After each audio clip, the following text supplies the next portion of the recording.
Nagpapasalamat ako mga brother dito sa nabili ko. Diyan sa may yellow basket, itong payong na to mga brother. Dahil napakalaking tulong nito mga brother. Dahil dati, ang gamit kong payong yung maliit lang. Pero ngayon itong malaki na yung ginagamit ko ngayon. Kasi mas nananatili akong dry. Ito, tuyong-tuyo ako mga brother. Alright, lapit tayo.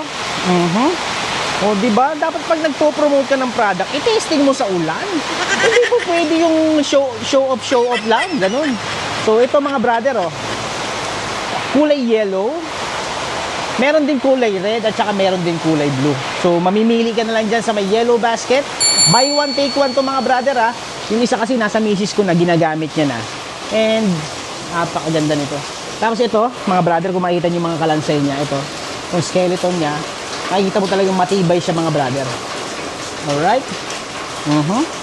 Then ipagpag mo lang ng konti. Kahit ganyan-ganyan mo yun, hindi masisira yan mga brother. Wow. Then after mo mapagpag, ganyan mo na siya. O diba? Hindi mo na kailangang tupi-tupiin na gano'n, no? Yung binibilog siya. So ito, napaganda ganyan mo lang. O, diba? Alright, then you open it. Tcharan! O diba? Pero pang hinihintay yung mga brother, rain or shine, kailangan natin itong mga payong na to mga brother. At, ayun na nga, i-check out nyo na to dyan sa may yellow basket. Have a great day and God bless Philippines.